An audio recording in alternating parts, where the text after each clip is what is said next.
Bienvenue dans Bazar le Mag, votre rendez-vous culturel hebdomadaire. Je suis ravie de vous retrouver pour parler de culture et plus particulièrement de politique culturelle, la politique culturelle de la ville de Porto Vecchio. Avec moi aujourd'hui Domenica Verdogne, vous êtes adjointe culture, éducation et patrimoine, et bien d'autres choses, mais on y viendra tout à l'heure. À vos côtés, Pierre-Xavier Prieto, vous êtes directeur de l'action culturelle pour la ville de Porto Vecchio. Bienvenue à tous les deux. Merci. Laetitia Giannekin est encore avec nous et là je rappelle que vous êtes journaliste, historienne de l'art, particulièrement évidemment attentive à l'offre culturelle de la Corse. De quoi allez-vous nous parler aujourd'hui? Je vais vous parler du dernier roman de Jérôme Ferrari et du regard que les artistes peuvent jeter sur le tourisme.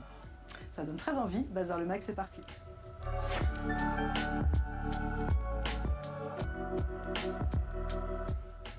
La Corse a beau être un petit territoire d'environ 83 sur 183 kilomètres simplement, elle n'est pas réputée pour faciliter les déplacements. C'est une réalité évidemment qui rend primordiale la proposition culturelle de proximité et une multiplication des infrastructures. Porto Vecchio est une ville dynamique, connue pour abriter la Cinémathèque de Corse, Casa di Lume, mais qui a aussi décidé d'aller beaucoup plus loin et la réouverture de la Salle Rouge en janvier dernier marque cette volonté. Dominique Verdogne, on vous connaît comme professeur des universités évidemment, mais aujourd'hui vous êtes l'élu chargé de la culture.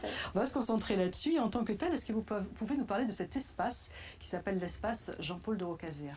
Alors oui, juste pour un peu brosser tout le tableau, effectivement, nous on a l'espace Jean-Paul de Rocazère qui se partage entre la Cinémathèque de Corse, espace régional, entité régionale, et donc la Salle Rouge, qui effectivement est une gestion communale. Par ailleurs, comme on a décidé en 2020 de mettre au centre du projet politique la culture, et c'est d'ailleurs pour ça qu'il y a une adjointe à la culture, ce qui était une nouveauté dans l'équipe municipale, on a aussi décidé de faire de cet espace Jean-Paul de Rocazère le lieu où on a fait entrer l'office du tourisme.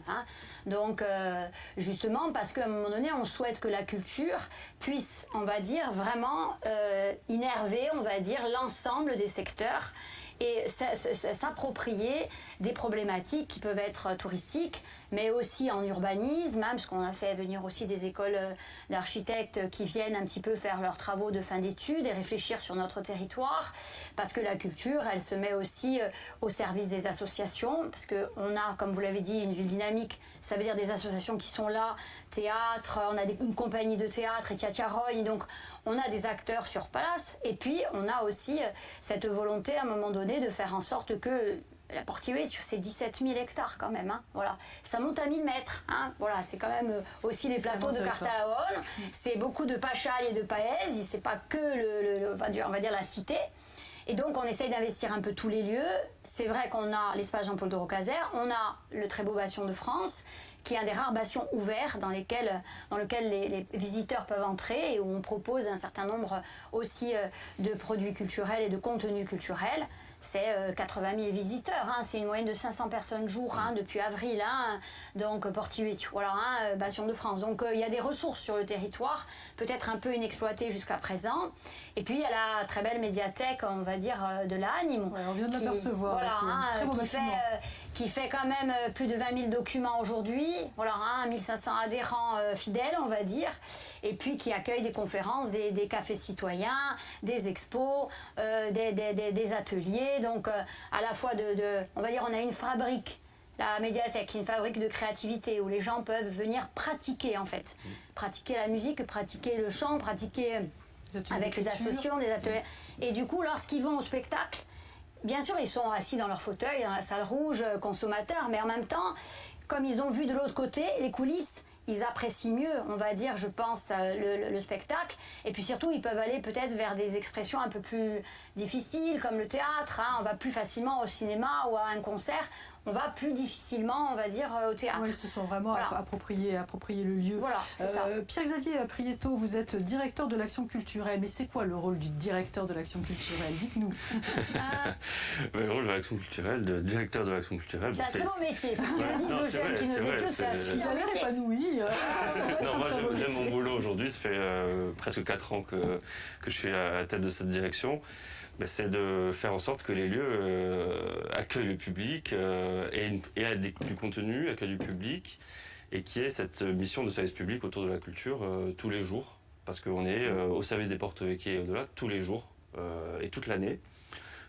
Et c'est à la fois de la programmation et faire en sorte que, bien sûr, on ait aussi un budget, les RH, qui puissent soutenir cette programmation, que ce soit celle de la Salle Rouge, celle de l'Agne, celle du Bastion de France et dehors les murs. Voilà, c'est faire travailler l'équipe, créer cette cohésion aussi entre les différents lieux. C'est travailler avec les élus au quotidien aussi et s'assurer que le projet politique est concrètement, opérationnellement mené sur le territoire. Puis après, c'est, comme l'a dit Doumé Adogne, c'est de s'intéresser à d'autres sujets aussi par la culture. Et c'est ça qui est intéressant, c'est qu'on a trouvé un moyen de mettre la culture un peu partout et donc de travailler sur des projets structurants de territoire. On va en parler peut-être, mais par exemple d'Abastion ou Abastion, c'est un projet qu'on a mené dès le début, de créer un sentier de valorisation du patrimoine, mais aussi des activités et de jonction en fait, entre le Bastion de France et l'Agne, les Marais Salants, l'ancienne usine à Liège. Ah oui, en marche, on découvre du patrimoine. Oui, et puis pour valoriser en fait, ces jonctions dans la ville. Et donc voilà, on intègre de la culture dans des projets comme ça qui structurent aussi le territoire. Donc c'est un boulot, on va dire, dont les activités sont très variées et très prenantes. Et du coup, on s'ennuie pas. Et je vous ai croisé il y a peu de temps dans les locaux de la caserne Mont-Laure pour la biennale en fait, d'art contemporain qui est orchestrée par Derenava. Vous m'avez dit que vous étiez partenaire aussi. Là, c'est Bonifacio. Comment ça s'organise ce genre de partenariat justement hors les murs, comme vous le disiez? Là, ils sont venus nous voir pour mener une activité annexe de leur plutôt vidéo, tournée vers la vidéo. Ah oui, c'est vrai qu'il y avait ça, c'était on va dire la convivialité aussi avec de la musique. Pour mener une activité vidéo. Donc on a soutenu, nous, publiquement. Puis après, on travaille aussi avec eux sur d'autres projets à venir.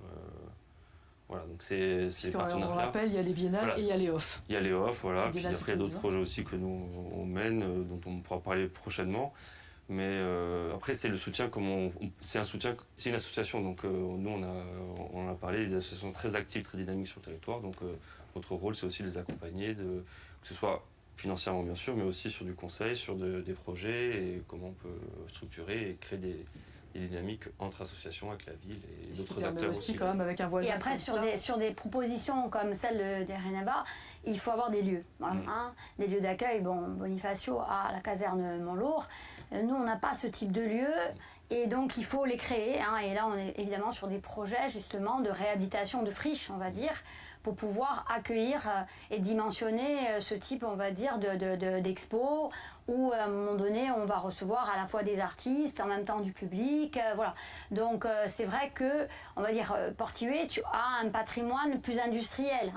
On a parlé des usines à Liège, les Marais Salants.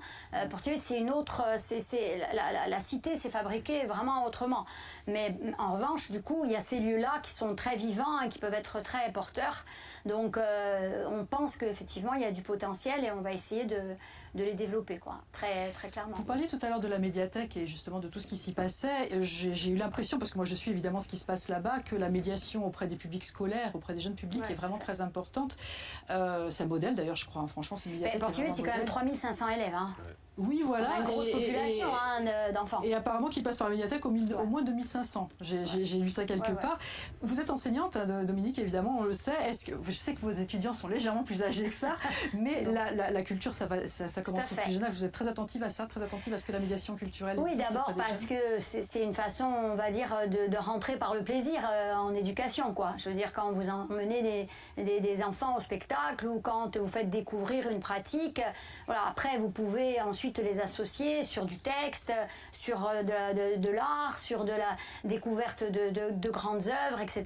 Donc je pense que c'est aller voir le spectacle. Enfin, tous les ans, on ouvre la salle rouge, en tout cas depuis l'année dernière au moins, pour dire aux enfants, c'est Noël, donc allez, on vous amène un peu de rêve aussi. Entrez, les gamins qui s'assoient dans les fauteuils rouges de la salle rouge, ils sont, je veux dire, c'est une expérience physique, la culture. C'est pas qu'une expérience, c'est une expérience émotionnelle, sensible. Je pense qu'ils peuvent pas voir les choses qu'à travers des écrans, et, on va dire, y compris l'école, où c'est un peu différé. On leur parle de la culture. Nous, on leur parle pas de culture, on les amène. Vous les montrez, on leur montre, on les fait toucher, on les fait jouer. Je pense que ça, la culture, c'est pas qu'une programmation. La plus belle soit-elle, c'est à un moment donné structuré, comme disait Pierre Xavier. Et vous le disiez tout à l'heure, ça permet aussi aux élèves comme aux adultes de s'approprier ces lieux, de ne pas en avoir peur et de pousser la porte après volontiers. Et d'être décomplexé, quoi. Parce que sinon, moi, je n'ai pas l'habitude d'aller au théâtre, mes parents n'allaient pas au théâtre. Ah oui, mais moi, je peux pas jouer du violon parce qu'il y a personne qui joue du violon. Non, voilà. Le but, c'est vraiment effectivement de faire en sorte que Porty 8, qui d'ailleurs va recevoir le label de cité éducative, puisse effectivement amener tous les publics. Et comme c'est une ville de jeunes, je veux dire, nous, on se régale. Parce que quand même, il faut le dire, les porto-véquiens nous suivent. Hein, je veux dire, ils sont là. Je veux dire, voilà. Donc, ils aiment bien faire la fête. Hein, parce qu'après, Porty 8, il faut aussi proposer ce qui est dans l'air du temps. Voilà, c'est pas Bastia, c'est pas Ajaccio. C'est une ville aussi festive, c'est une ville de jeunes. Donc, à un moment donné, voilà, on a bien vu dans l'organisation du festival du film, hein, donc avec l'association... Regardez ça un petit peu pour après. Voilà. Mais bon, ça donne le ton, quoi. Parce que vous êtes vraiment très enthousiaste. Ça doit être très très agréable de travailler avec une qui est aussi enthousiaste. Mais on va quand même marquer une petite pause parce qu'évidemment, Porto Vecchio, tout le monde le sait, c'est une ville qui est hautement touristique et elle change carrément de configuration et même de population au cœur de l'été. Et justement, Laetitia Gianecchini, qui a lu le dernier livre de Jérôme Ferrari, a été inspirée par le tourisme. C'est la chronique du bazar.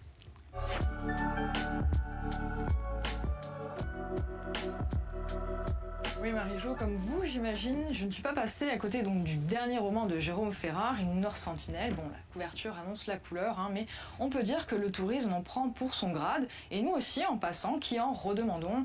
Pourtant, vu par les artistes, le tourisme, ça partait pas si mal. On pense au Grand Tour, ce voyage initiatique que les jeunes aristocrates et les artistes eux-mêmes faisaient en Europe, notamment en Italie, et qui a donc donné son nom au tourisme. C'était un périple éducatif où l'on découvrait l'art, l'architecture et les ruines antiques. Puis au XIXe siècle est né le tourisme balnéaire. Les plages de Normandie deviennent le terrain de jeu des aristocrates, des bourgeois qui cherchent à la fois la détente, la cure, les plaisirs des hôtels de luxe, casinos, théâtres et autres régates. Les précurseurs de l'impressionnisme, Boudin, Manet, illustrent leurs loisirs et leurs contemplations. Puis le tourisme s'est massifié, l'automobile, les congés payés, puis les premiers systèmes informatiques de réservation et les guides le rendent accessible à une population plus modeste, un progrès social qui s'accompagne d'une standardisation des usages culturels sur laquelle les artistes jettent parfois un regard plutôt moqueur. Prenez Dwayne Hanson, vous avez peut-être déjà vu ces sculptures hyper réalistes, comme ici Touristes, ces vacanciers figés en short et en appareil photo, regard vide, prêts à capturer l'instant sans même voir ce qu'ils ont devant eux. Ces œuvres nous confrontent à une réalité dérangeante. Le tourisme devient une figure un peu caricaturale, un consommateur d'images déconnecté du monde qu'il est censé découvrir. Et puis cette réflexion devient plus marquée. Les œuvres culturelles interrogent non seulement le voyageur lui-même, mais aussi l'impact de son passage. Dans La plage d'Alex Garland, les voyageurs, en quête d'un lieu authentique, finissent par le corrompre. Le paradis se dégrade à mesure que la communauté s'enlise dans des mécaniques destructrices. Autre dynamique délétère dans Cannibal Tour, le documentaire de l'Australien Dennis O'Rourke, où les vacanciers occidentaux en quête d'exotisme auprès de tribus en Papouasie-Nouvelle-Guinée incarnent un tourisme capitaliste et néocolonialiste. En cherchant à immortaliser des cultures dites authentiques, ils transforment les habitants en objets de consommation culturelle et marchands de leur quotidien et leurs traditions. Mais là où Jérôme Ferrari va plus loin, c'est qu'il ne se contente pas de dénoncer les touristes, il pointe un phénomène plus insidieux, la manière dont nous, Corses, avons peu à peu vendu notre âme au tourisme de masse. Ce n'est plus seulement l'autre qui est destructeur, mais notre propre participation à la marchandisation, cette dépossession de notre identité. L'île chez Ferrari devient le miroir de notre compromis silencieux face à l'attraction irrésistible du profit touristique. Mais tout n'est pas perdu. Permettez-moi de m'en remettre à Sylvain Tesson. Sa philosophie rappelle que l'exploration, la vraie, se fait dans le dépouillement, la lenteur et le respect du lieu loin des foules et des clichés, comme une forme de résistance face à la modernité galopante, à la marchandisation des territoires. Je me tourne vers nos invités pour vous demander, vous, qu'avez-vous pensé du dernier roman de Jérôme Ferrari ? Alors je vais être honnête, je ne l'ai pas encore lu. Bon, moi, quand j'ouvre un livre, je commence, puis j'arrête, je reprends, voilà, sauf si c'est un polar, je le prends du début à la fin.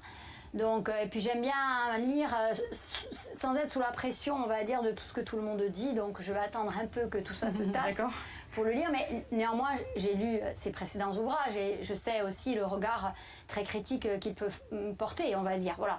Bon, moi, je suis pas d'une nature, sinon je pense que je manifesterais pas l'enthousiasme dont vous parliez tout à l'heure. Je suis pas d'une nature pessimiste sur le genre humain. Sinon, je veux dire, ça m'empêche certainement aussi de faire des choses. Et on va dire que les zooms sur les cafards du matin au soir, c'est pas ce que je préfère le plus non plus. Voilà. Donc après, je sais que ça fait vendre aussi. Hein, ça, c'est un petit, c'est un petit côté. Voilà.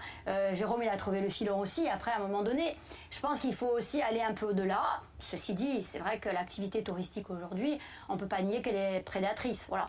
Surtout quand elle est fabriquée sur essentiellement un potentiel ou un capital naturel. Voilà. Donc, mais ça, c'est pas souci. On est une île et que l'île, elle est toujours déserte. Moi, je suis d'une génération, la SNCM, quand elle avait fait la promotion au début de la Corse, elle disait la Corse la plus proche des îles lointaines.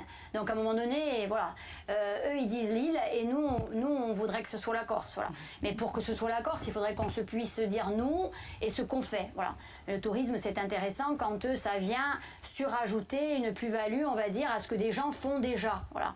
Maintenant, si vous vous mettez à fabriquer des choses exprès, là vous devenez fétichiste pour le touriste, vous fabriquez, voilà. Ou alors il faut être too much, il faut être vraiment fabriqué pour fabriquer. Voilà, il faut vraiment leur donner un truc, on va dire, qui n'existe pas et on peut le mettre à distance et on dit, ça c'est la petite poupée qu'on a fabriquée pour vous, qu'on vous expose, on va dire, de juin, puisqu'il faut aller sur les ailes de la saison à septembre. Mais sinon, après, nous on est tranquille, c'est pas nous. Voilà. Après, c'est sûr que c'est l'attraction de l'argent aussi. Hein. Je pense que on dit ça du tourisme, mais on pourrait dire ça de plein d'autres activités où à un moment donné, c'est quand même l'argent. Et c'est vrai qu'aujourd'hui, la problématique, elle est là, mais elle est aussi là dans le BTP. Voilà, hein, je veux dire, il y a aussi des situations de rente dans le BTP, autant que dans le tourisme. Dans la grande distribution aussi, hein, il y a de grosses... Voilà.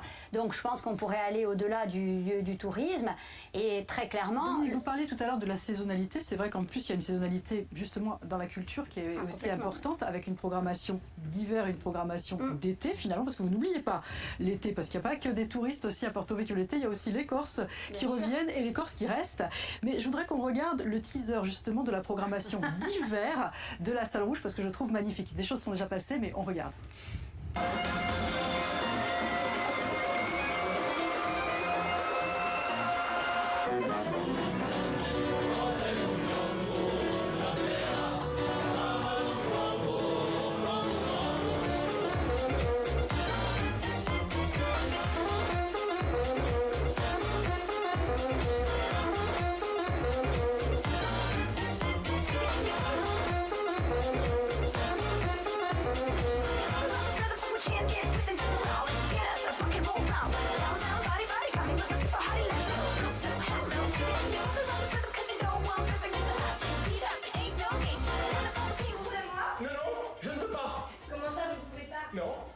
Allez, on va regarder la suite, il est disponible, hein, on peut le trouver.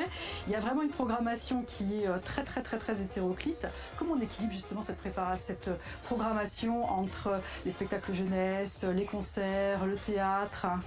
Ouais, déjà c'est un travail qu'on fait 1 an et demi voire 2 ans à l'avance à chaque fois avant la saison. Et puis nous, on est dans une phase encore de réouverture de la salle, donc on doit pouvoir proposer créer un équilibre en tout cas dans les propositions, toujours quand même dans une esthétique et on va dire un fond quand même on veut proposer quelque chose au Porto Vecchio qui est un peu spécial, donc c'est pas de faire du théâtre pour du théâtre, etc. Donc on essaie d'équilibrer et justement d'entrer aussi avec cette question de la rencontre artistique, de la pratique, donc de trouver aussi des compagnies qui sont engagées dans la rencontre avec le public. Donc la plupart de nos... résidences du coup, peut-être avant des résidences, organiser des résidences. Ça peut être des résidences, mais aussi chaque spectacle est accompagné d'ateliers, de pratiques, que ce soit les ateliers, les spectacles jeunes publics, on va dire, ou spectacles pour toute la famille. En général, on essaie de trouver des moments de médiation, de rencontre, de pratiques artistiques pour que justement il y ait cette fabrique qui se crée et ce lien avec le produit après qu'on met en vente via la billetterie sur le. Il faut connaître un petit peu son public aussi, et puis ça s'affine au fur et à mesure effectivement des années. Et j'ai lu aussi sur le site de la ville que Porto Vecchio avait une programmation à 80% corse. J'imagine que ça vous tient à cœur à tous les deux. Oui, après c'est un marqueur pour nous évidemment. Et puis je pense que, après, ça c'est mon opinion personnelle, on va dire, c'est de l'argent public. L'argent public, c'est pas seulement pour financer des choses qui sont faciles et qui marchent. Les choses qui marchent, elles n'ont pas besoin de nous à la limite. Donc l'argent public, pour moi, surtout en culture et en création, c'est fait aussi pour financer justement des petites structures, des gens qui à un moment donné osent des choses, innovent, vont peut-être vers des publics un peu difficiles ou effectivement s'essayent à une pratique en langue corse. Donc je pense que c'est vers ça qu'il faut aller. Puis franchement, depuis 40 ans, on va dire que la langue corse a fait des démonstrations. Je pense que la démonstration que la langue corse est une langue de création, je pense que ça, c'est vrai aujourd'hui. Je ne sais pas si c'est une langue des médias, si c'est une langue de la rue, mais une langue de création, ça, je sais que oui. En littérature, en théâtre, en musique, en chant, voilà, je sais qu'aujourd'hui, en vidéo, ça fonctionne. Donc, je pense qu'on ne pouvait pas ne pas lui donner, non pas seulement parce que c'est la langue corse, mais parce que c'est une langue de création, vraiment. Et là, c'est vrai que vous avez beaucoup de compagnies corses, et ça, c'est une très bonne chose, parce que c'est vrai que ce sont des scènes importantes. Mais c'est vrai que, Pierre-Xavier, je voulais revenir sur cette aide aussi à la jeune création. Je pense par exemple à Paul Fortini, qui a organisé une restitution d'abord de l'ouvrage qui a été créé dans le cadre de la bourse à la nouvelle dramaturgie en langue corse. Donc vous étiez là au Bastion pour accueillir cette restitution. Il y a eu le festival de l'Olme où elle a été mise en scène, et maintenant vous accueillez la pièce. Ça, c'est un vrai partenariat. On l'accueille même on l'accueille en résidence encore de création avant la représentation. Et ça a été une rencontre à l'occasion du Festival de l'Homme, justement, où on a rencontré Paul Fortini à ce moment-là. Et on a découvert son travail qui me paraissait intéressant. Et là, créer une pièce, c'est un texte contemporain, une création contemporaine, soutenir des jeunes comédiens aussi, ça nous paraissait naturel en fait. Donc c'est un pari aussi, comme le disait Doumé, on soutient ceux qui prennent le risque. Nous aussi on prend un risque en le programmant et en essayant d'aller chercher le public pour ça. Mais c'est aussi notre rôle de service public que de soutenir cette création-là. Et ça, c'est Cruz Tosango Precioso, ce sera le 31 janvier, donc dans la salle rouge. Dans la salle rouge. C'est aussi tout à fait remarquable. Dominique Verdonne, il y a aussi la Cinémathèque. Oui, bien sûr. Donc elle est rattachée à la collectivité, vous l'avez dit tout à l'heure, mais la ville participe à sa vie. Oui, on s'associe bien sûr à leurs grands événements et de la même façon de leur côté. Donc on essaye effectivement, par exemple là, sur la séquence qu'on aura juste avant Noël, à partir du 2 décembre, sur La Belle Gance, qui rentre à la maison en quelque sorte. Vous avez raison, parce qu'il finit son giro, il finit à Porto Vecchio, c'était normal, puisque c'était rendre justice à la Cinémathèque qui a donné les copies. Voilà, pour la Cinémathèque nationale. Donc du coup, on reçoit à partir du 2, on va ouvrir par un concours qu'on a lancé chez les graphistes pour dire on aimerait bien une bannière qui disent Napoléon, et puis qui commence à dire Paoli, parce que ce sont les deux figures qui ont besoin de dialoguer, puisqu'on va aller vers le 8 décembre. Et on a fractionné La Belle Gance, qui fait quand même 7 heures, restauré, il fait 7 heures, sur 3 séquences, et on va faire des tables rondes entre les deux sur justement la représentation de la Corse, pour faire le petit clin d'œil au tourisme aussi. Donc, et puis, moi j'ai noté 6 et 7, donc c'est 3 dates en fait. Voilà, on commence le 2 toute la semaine, le 6 et le 7 c'est les projections. De l'intégralité du coup. Voilà, c'est ça. Le 8 on a l'ouverture, c'est Festa di Nazione, donc ouverture du marché de Noël. Voilà, et on démarre, on va dire, comme ça. Voilà. Mais on voulait une table ronde qui, à un moment donné, dise les deux hommes d'État qu'ont été Napoléon et Paoli. Voilà. Puis on engage l'année aussi de... Et on engage le tricentenaire. Tricentenaire, effectivement, de la naissance de Paoli. Parce que l'année, 6 avril, baptême de Paoli. Donc voilà, et nous on sera associés, parce que comme vous le savez, Paoli est parti de Porto Vecchio pour l'exil à Londres, voilà. Donc le 13 juin, donc on aura aussi une date un peu, on va dire à un moment donné, de l'internationalisation aussi de Paris. Voilà. Donc nous, on essaye toujours, on va dire, de dérouler nos fils, de faire nos liens sur le territoire avec les acteurs, avec les structures. Voilà, et du hors les murs, hein, on n'a pas eu le temps d'en parler, mais l'idée, c'est aussi d'investir les lieux, les places publiques, voilà, les cours d'école, c'est important. Et d'ailleurs, on a dans nos cartons le bibliotruck, je le dis parce qu'on attend les financements de la collectivité, c'est le bon moment. On aimerait bien faire le tour des 17 000 hectares avec notre bibliotruck pour servir le café, proposer des ouvrages, avoir un compteur avec nous, voilà, quelqu'un qui anime, ça serait top. C'est formidable. Moi, je voulais qu'on parle aussi justement de la programmation de l'été, mais on arrive à la fin de l'émission, donc on est un petit peu pris par le temps. Le carnaval aussi, qui est un moment important parce que c'est très populaire et très fédérateur. Et c'est les porto-vecchiais qui le font, hein, on ne voit pas défiler des chars qui sont faits ailleurs, c'est les porto-vecchiais qui font leurs chars, voilà. Donc il y a aussi ce côté pratique, hein, c'est une ville industrieuse, je vous dis, il y en a toujours un qui sait faire un truc, voilà. Donc voilà, c'est vraiment une particularité et c'est sympa vous pour ça. utilisez tous les talents, voilà. Et ça c'est vraiment merveilleux. Oui, ça c'est... Alors voilà. Vous pouvez retrouver toute la programmation de la Salle Rouge sur le site www.portivecchio.courtica. Véritablement, il y a beaucoup d'informations, donc allez-y sans compter et regardez parce que ce petit livret est magnifique. Essayez de l'avoir évidemment parce que le livret papier c'est toujours mieux, mais c'est quand même effectivement aussi tout est sur le site. Merci Dominique Averdonnier et Pierre-Xavier Prieto d'être venus jusqu'à nous parce que Porto-Vecchio c'est pas à côté, mais nous on viendra vous voir. Merci Laetitia d'avoir partagé avec nous votre amour du tourisme de masse.